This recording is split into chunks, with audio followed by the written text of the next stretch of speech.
I stand here today as your president, proud to open the John Pombe Magufuli Bridge. This is Tanzania's promise to itself, built by us, for us, with no debt or delay. A brand new bridge has suddenly shown up right across Lake Victoria in Tanzania. This bridge is very long. It measures 3.2 kilometers from one end to the other. Tanzania paid for the whole thing by itself. They did not take any money from other countries. They did not borrow any loans. They did not ask for help from donors. Now this bridge is the longest one in all of East Africa and Central Africa. Many people are asking questions. How did Tanzania manage to do this all alone? Why did they choose to build it at this time? What big changes will it bring to Africa? We are going to look into all of this. We will go step by step to understand the story. No one saw this coming. No one thought the bridge would be so huge. No one expected it to be ready so fast. Then on June 19, 2025, just as the sun was starting to rise, thousands of people from Tanzania gathered near the edge of Lake Victoria. They stood close to each other, shoulder to shoulder. They looked out over the water. Something amazing was happening. The bridge came out of the morning mist. It looked like a giant spine made of steel and concrete, stretching far across the lake. There were no fireworks to celebrate. The bridge did not need them. Just seeing it there was enough to make everyone feel excited. It was louder than any big noise. Children wanted to see better, so they climbed up onto the rooftops of houses. Traders who sell things at markets left their stalls empty. They stopped working to watch. Local fishermen came too. Some of these fishermen had never left their small villages before. They stood there quietly, watching as the first cars started to drive across the bridge. In Tanzania, building big things like roads and bridges often takes a very long time. People have big dreams, but things move slowly. This bridge felt different. It felt like time was speeding up or bending in a strange way. The name of the bridge is the John Pombe Magufuli Bridge. Before, it was just an idea on paper in some old file about city planning. Now, it is real, it is strong, it is here for everyone to use. What made this moment so special was not only how big the bridge is. Yes, at 3.2 kilometers long, it is now the longest bridge in East and Central Africa. But the real surprise was the big difference it made. Before the bridge, there was nothing but water between the two sides. People had to use ferries to cross. Those ferries were not reliable, they were slow. People waited for hours in lines. Sometimes the water was calm, but other times it was rough. Now with the bridge, everything changed. One day, people were stuck waiting on the water, losing time. The next day, they were driving across in just a few minutes. They could roll down their car windows, turn on music, and wave goodbye to the old problems behind them. The news media came running to tell the story. TV cameras, reporters, and photographers all showed up. Even reporters who had seen many things before found it hard to believe. They tried to describe what was happening. Some called it a miracle of engineering from Africa. Others said it seemed too perfect, like it was planned in secret. One reporter from another country was heard saying, "I thought this kind of big project only happens in places like Asia or Europe, not here in Africa. Not right now." But it did happen. It happened in Tanzania. And it did not happen in the big famous cities like Dar es Salaam or Arusha. It happened in the Lake Zone, an area that people often forget about, that made it feel even more important. It was like the quiet parts of the country were suddenly in the spotlight. On that special day of opening, so many people came to see the bridge. Thousands stood together near the lake's edge. The mist from the water was still hanging in the air because it was early morning. The bridge looked massive and strong. People were full of joy. Children on the roofs waved their hands. Traders forgot about selling things. Fishermen who usually stay in their boats on the water stood still and watched. Cars began to roll across the structure. It was a moment that made the whole country feel proud. The bridge did not have any fancy shows like fireworks or loud music. It did not need them. Its size and presence were enough to impress everyone. It stretched out like a huge animal's back over the water. In a country where new roads and bridges are rare and often delayed, this felt like a big leap forward. People felt like the country was moving into the future fast. The name John Pombe Magufuli Bridge became famous quickly. Everyone was talking about it. Before this bridge, crossing Lake Victoria was a big problem. The ferries were the only way. They took a long time. You had to wait to get on. Then the ride was slow. Sometimes the ferries broke down. People could lose hours or even a whole day. Now the bridge makes it easy. Cars and trucks cross in minutes. It is a huge change. People can drive with the wind in their hair and music playing. They look back and see the old ways fading away. The media people were busy. Journalists who knew a lot about news struggled to keep up with the story. Some said it was a great example of African building skills. Others thought it was too sudden, like a surprise show. Foreign reporters were shocked. They said big bridges like this are for other parts of the world. But it happened here, in the lake area, not in the capital. This made it symbolic. The forgotten places were now the main news. The bridge is named after John Pombe Magufuli. He was the president of Tanzania before the current one. He passed away, but his ideas and dreams are still alive. Naming the bridge after him is not just a simple name. It is a way to honor him. It is a tribute to his work. It shows that his ambition, his controversies, and his strong spirit are remembered. For some people, the name brings back memories of a leader who was full of energy and determination. For others, it is a reminder that when leaders go, they leave behind things that last, like this bridge made of steel and concrete. Naming it after Magufuli is like sending a message. It says this bridge is not a one-time thing. It is part of a bigger plan. It is about continuing what was started. It is unfinished business that is now finished. President Samia Suluhu Hassan is the current leader. She walked across the bridge during the opening ceremony. She did not make big speeches or promise miracles. She did not need to. The bridge itself was the miracle. She just said the bridge is open for use. The crowd went wild with cheers. It was not fake applause. It was real celebration from the heart. It was the sound of people seeing their country do something amazing. But in all the happiness and photos, one question was on everyone's mind. Where did all the money come from? There were no signs from donors, no banners saying thank you to other countries, no flags from foreign places. The usual signs of help from outside were not there. This made people curious, not just in Tanzania, but all over Africa. Because if Tanzania built this big thing without borrowing or asking for aid, it is more than a bridge. It is a challenge to the old ways of doing things. Behind the scenes, experts who study the region were not just looking at how the bridge was built, they were looking at the money side. Building a project that costs $300 million without any loans is something new for a developing country. It is rare. It goes against what people think. Many think Africa has to borrow money to build big things. This bridge says no. Africa can be independent without always needing stability from others. The truth is that Tanzania did something bold. They changed how they plan their money. They made space in their budget for this big project. They did not wait for permission from anyone. Over a few years, in quiet ways, the government took money from inside the country, money from selling gold, from farms, and from taxes like value-added tax. They put it into a special fund for building things. There were no big announcements, no meetings with donors to ask for help, just paperwork, waiting, and keeping at it. From some old documents from Parliament in 2020-23 that got leaked, we can see what they did. They stopped buying some big things from other countries for a while. They cut back on some subsidies that helped people. They paused other building projects that were not as important. They slowed down hiring more people for government jobs. These changes were not forever, just long enough to make the bridge the top priority. The idea was easy to understand. Spend the money one time, spend it in a smart way, and own the whole thing yourself. President Samia Suluhu Hassan did not talk about this kind of strong national economy when she was campaigning. But after she took over from Magufuli, she saw how many African countries worry about debt. She decided to do things differently. Instead of asking what the country can afford with help, she asked what the country can change to do more. This was a new way. What makes this even bolder is that it was not just about not taking loans, it was about avoiding the rules that come with loans. In most big projects in Africa, the lenders from other countries say how to do things. They set the time, they bring their own people to check. They hire workers from outside. They ask for parts of the project to go to private companies. Tanzania said no to all that. They built the bridge with their money and on their rules. The Magufuli Bridge is like a wall against money problems. It keeps out the endless meetings with lenders. It avoids the conditions that come with loans. It stops the advice that is really control. It protects from changes in money value or politics from outside. This kind of control is not loud. It is quiet. But it might be the strongest part of the story.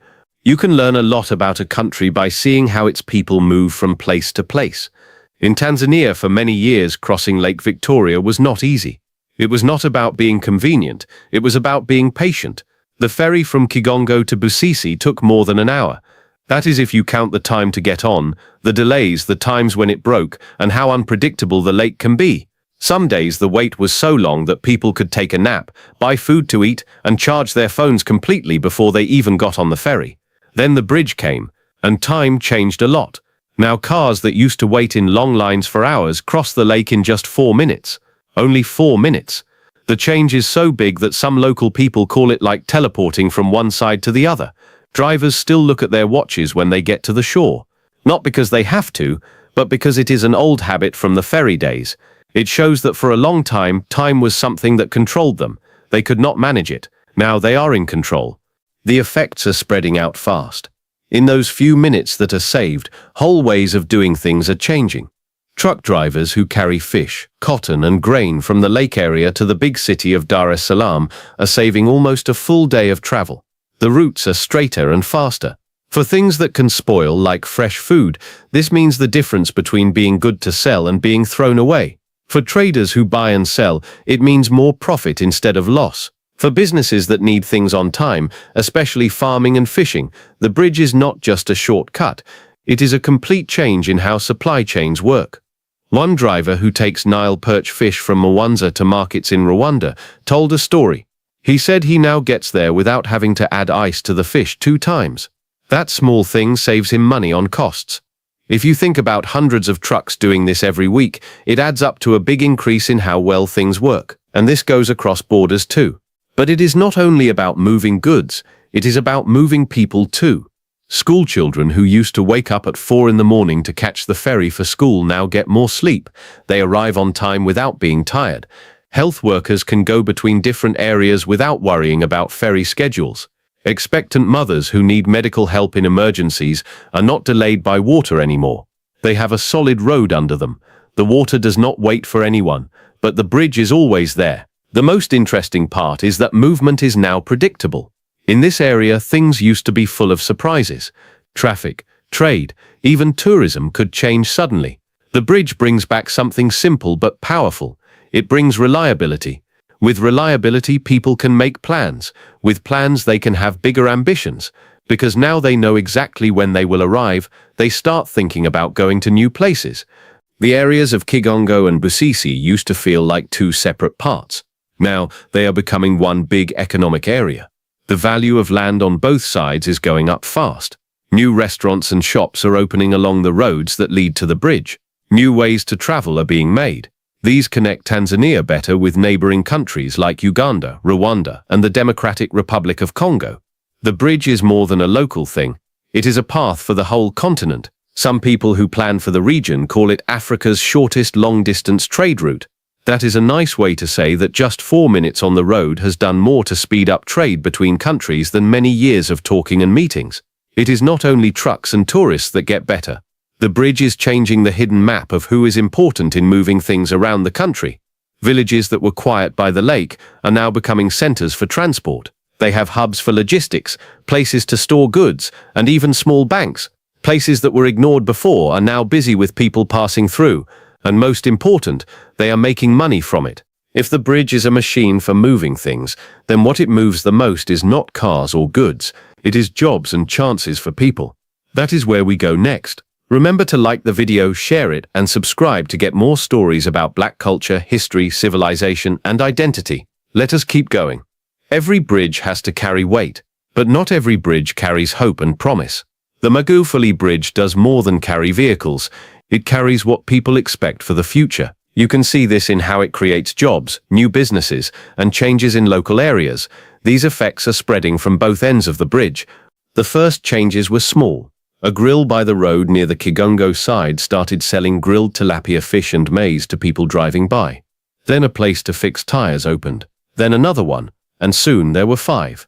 Before long, the area that was just a dusty spot for ferries became full of activity. People were starting small businesses. These were not big planned areas with money from outside investors. They were quick economies made by local Tanzanians. They used the location and the new possibilities as their starting point. But the changes did not start when the bridge opened. They started years before during the building. More than 1,500 people from Tanzania got jobs on the project. Many of them did work that usually goes to workers from other countries. They were surveyors who measure land, welders who join metal, analysts who check the structure, operators of drones for high views. Chinese companies were hired to build it. Yes, but there were strict rules. They had to train local people. They had to teach skills. They had to leave behind more than just the bridge. And they did that. For the first time, engineers from Tanzania were not just watching. They were leading parts of the work. They were in the rooms where decisions were made. They did the measurements. They worked on the math. This gave them new confidence. The workers who learned on this bridge are now wanted for other projects in the country. Things like new highways, stadiums, and power plants. So the bridge did not just connect two pieces of land. It connected a whole generation of people to better opportunities. When the construction workers finished and moved on, the local economy did not stop. It got faster. With the time to cross the lake cut to minutes, small traders and people who provide services are setting up along the new path. Markets are appearing out of nowhere. They sell fresh fruits and vegetables, electronics like phones, clothes, and materials for building. Every hour the bridge is open. It sends money into the communities that were once stuck because of distance. But one of the biggest surprises is in tourism. Before, the lake area was too hard to reach for most tourists. It was not on the main paths. Now it is an easy stop for anyone going to places like the Serengeti National Park, Rubondo Island, or other parts of the Lake Victoria area. Tourists from inside Tanzania, who were often forgotten in plans, are now exploring their own country more. For people with average money, weekend trips that were complicated before are now simple. They just need gas in the car and a sense of adventure. Lodges where people stay are getting bigger. Guest houses are full of bookings. Companies that do tours are making new plans around the bridge. They treat the bridge not just as a road, but as a place to visit. Some offer drives at sunrise across the bridge, with baskets of breakfast and time for photos by the lake. Bus drivers have changed their routes to use the bridge. Companies that move goods have opened offices in the area. People who sell land say prices near the bridge have gone up 3 times in just 6 months. The bridge is like an engine. Everything around it is moving and growing. For all the money and jobs it brings, the bridge carries something even heavier. It carries meaning. It is working well. But it is also saying something. It says what Africa can build without asking for permission.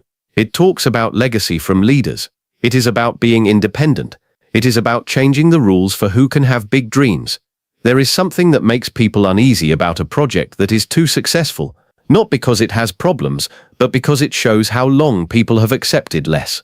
That is what the Magufuli Bridge is doing, not only for Tanzania, but for every other country in Africa that is still waiting for donors to say yes to their plans. When the building dust was gone and the economy started to grow around the bridge, something odd happened. The usual messages of congratulations from big Western groups did not come.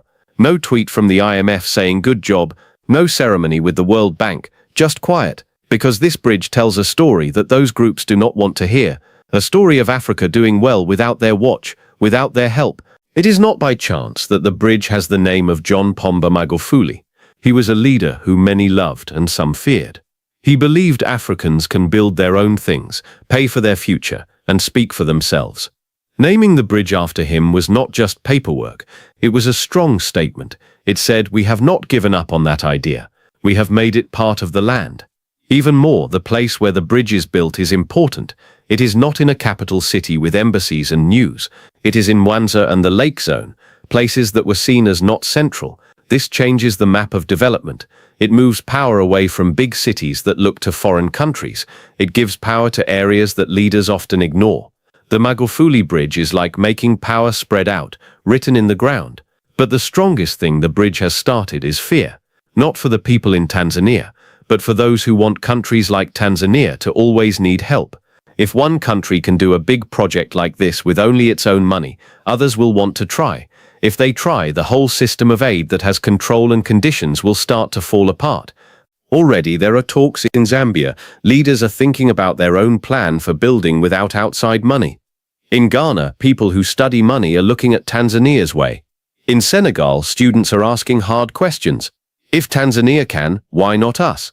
The bridge is a guide, not for how to build, but for how to be bold. But being bold brings responsibility. Tanzania now has to show that this way is not a lucky thing, that being independent can last, That a bridge made by Tanzanians for Tanzanians can stay strong, grow, and make others want to do the same. It needs to be watched. If this works, it must be kept safe from plans to sell it, from debts that look like friends, and from advisors who want control back in quiet ways. Symbols like this do not only give hope to those who need it, they make the powerful worried. Still, what is over Lake Victoria now is more than a symbol. It is an idea that crosses borders. It is a question made of steel. It asks every African country that is told what it cannot afford, what it must wait for, what it is not ready to do. The Magufuli Bridge does not want claps. It does not need them. It challenges you to think. What if this is not special? What if this is the new way? What if Africa's future does not come with a sign on a loan from outside, but with a shovel, a plan, and no one else is okay? Because if 4 minutes on a road can change so much, what can 4 years of being free build? What if Africa stops asking for permission? What if doing things alone becomes normal, not a shock? Tell us in the comments, what if the bridge is not just a road but a warning? Do you want more stories like this? Subscribe and hit the bell. We bring videos on Black culture, civilization, history, and how great Black people have been. Thanks for watching. Stay tuned for the next one.